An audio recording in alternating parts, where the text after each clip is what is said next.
hello student तो আজি তোমালোকৰ সন্মুখত ক্লাস 10 ৰ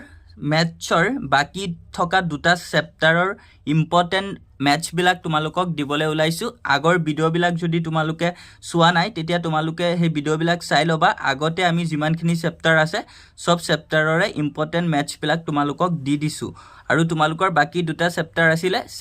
আছিলে এটা হৈছিলে পৰিসংখ্যা যোনটোক আমি ষ্টেটিষ্টিক্স বুলি কওঁ Chapter 14 আৰু এটা তোমালোকৰ Chapter 15 সম্ভাৱিতা তো এই দুটা চেপ্টাৰ আজি তোমালোকৰ সন্মুখত আমি ইম্পৰ্টেন্ট প্ৰশ্নবিলাক ডিসকাস কৰিম তো ইয়াতে পৰিসংখ্যা তোমালোকৰ ইম্পৰ্টেন্ট আছে তোমালোকৰ ইয়াতে ইম্পৰ্টেন্ট প্ৰশ্ন কেইটা অলপ তোমালোকৰ হেৰি ইমান তেনেকে চাব নালাগে তোমালোকে অনুশীলনী 14.1 ত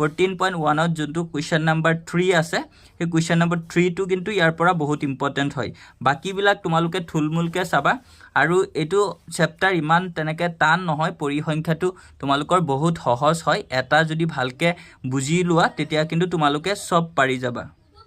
তো ইয়াতে তোমালোকৰ অনুশীলনী 14.1 ত তোমালোকৰ কোৱেশ্চন নম্বৰ 3 টো বহুত ইম্পৰ্টেন্ট হয় তো তোমালোকে এটো প্ৰেক্টিস কৰিবা তাৰ পিছত নেক্সট তোমালোকৰ এক্সাম্পল 4 উদাহৰণ 4 টো তোমালোকৰ বাবে ইম্পৰ্টেন্ট হয় মেট্ৰিক পৰীক্ষাৰ বাবে তো নেক্সট আকৌ তোমালোকৰ ইম্পৰ্টেন্ট আছে এক্সাৰসাইজ 14.2 অনুশীলনী 14.2 তোমালোকৰ বাবে ইম্পৰ্টেন্ট আছে কোৱেশ্চন নম্বৰ 1 টো কোৱেশ্চন নম্বৰ 1 টো আৰু কোৱেশ্চন নম্বৰ 2 টো অলপ ইম্পৰ্টেন্ট আছে গতিকে তোমালোকে চাব পাৰা কিন্তু প্ৰথম দুটা অনুশীলনীৰ পৰা কিন্তু পৰীক্ষাত বেছি প্ৰশ্ন তেনেকে নিদিয়ে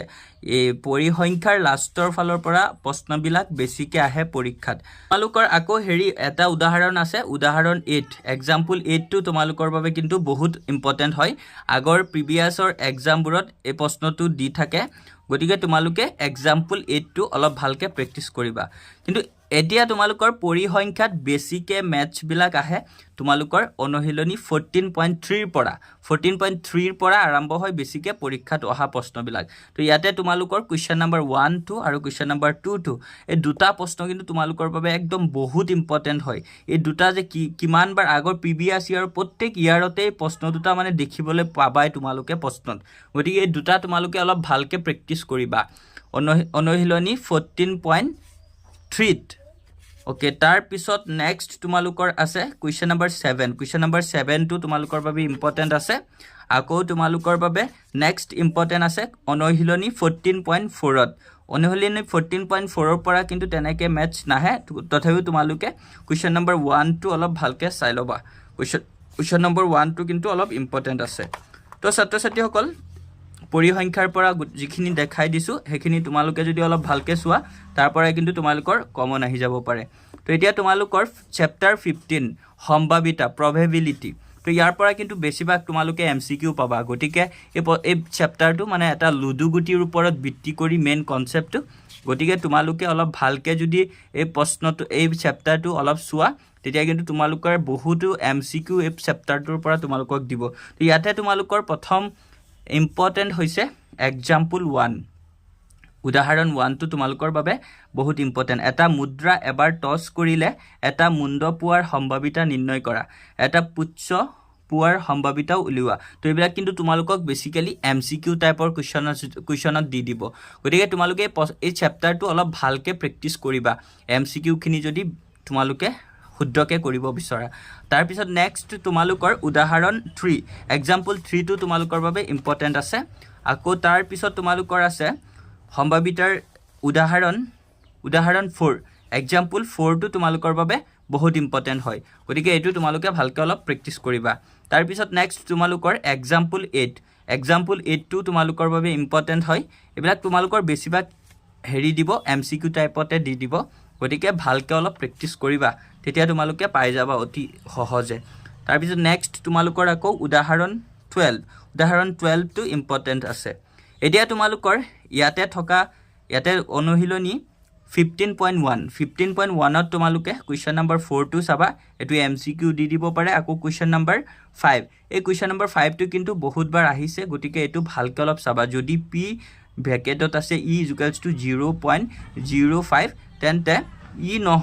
নহয়ৰ সম্ভাৱিতা কি তো এটো দি দিয়ে 3-4 মাৰ্কছত দি দিয়ে প্ৰুফ কৰি দেখাব লাগে তো এইটো ভালকৈ অলপ প্ৰেক্টিছ কৰিবা এইটো বহুত ইম্পৰ্টেণ্ট হয় কুৱেশ্যন নম্বৰ 5 টো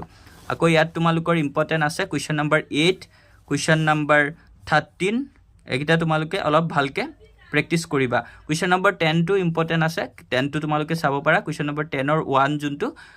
50 পইচা হোৱা সম্ভাৱিতাটো উলিয়াবলৈ দিয়ে হেতু তোমালোকে অলপ ভালকৈ প্ৰেক্টিছ কৰিলে পাই যাবা আকৌ ইয়াতে তোমালোকৰ কুৱেশ্যন নম্বৰ 16 টো ইম্পৰ্টেণ্ট আছে কুৱেশ্যন নম্বৰ 16 কুৱেশ্যন নম্বৰ 21 এই দুটা তোমালোকৰ বাবে বহুত ইম্পৰ্টেণ্ট হয় আৰু বাকিবিলাক ইমান ইম্পৰ্টেণ্ট নহয় তোমালোকে নাচালেও হ'ব তো এইখিনি আছিলে ছাত্ৰ ছাত্ৰীসকল তোমালোকৰ সম্ভাৱিতা আৰু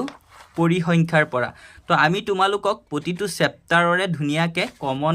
যোনখিনি তোমালোকৰ মেট্ৰিক পৰীক্ষাৰ বাবে আমি অলৰেডি মেথছ কমপ্লিট কৰিলো আজি গতিকে তোমালোকে এতিয়া ভালকৈ আৰু প্ৰেক্টিছ কৰা তেতিয়া মেথছত ভাল এটা মাৰ্কছ নিশ্চয় পাব পাৰিবা আৰু ছাত্ৰ ছাত্ৰীসকল তোমালোকৰ যদি কিবা ডাউট থাকে তেন্তে তোমালোকে আমাক সুধিব পাৰা আমি যিমান পাৰো তোমালোকৰ ডাউটবিলাক ক্লিয়াৰ কৰিবলৈ ট্ৰাই কৰিম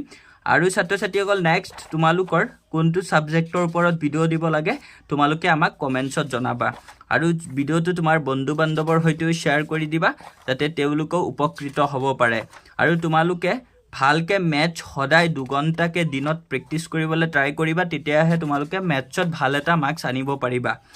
গতিকে ছাত্ৰ ছাত্ৰীসকল আজিৰ ভিডিঅ'ত তোমালোকৰ বাবে এইখিনি আছিলে আৰু আজি তোমালোকৰ মেথছৰ চেপ্টাৰৰ বাবে এটোৱে লাষ্ট ভিডিঅ' গতিকে তোমালোকে এতিয়া মেথছত ভালকৈ প্ৰেক্টিছ কৰি ভাল এটা মাৰ্কছ আনিবলৈ ট্ৰাই কৰা তো নেক্সট আমি তোমালোকৰ কমেন্টছ পঢ়াৰ পিছতহে আমি কোনটো সাবজেক্টৰ ওপৰত ভিডিঅ' দিব লাগে আমি সেইমতে তোমালোকক ভিডিঅ' দিম তো আজিৰ ভিডিঅ' এইখিনিলৈকে আশা কৰোঁ ভিডিঅ'টো বহুত হেল্পফুল তোমালোকৰ বাবে তো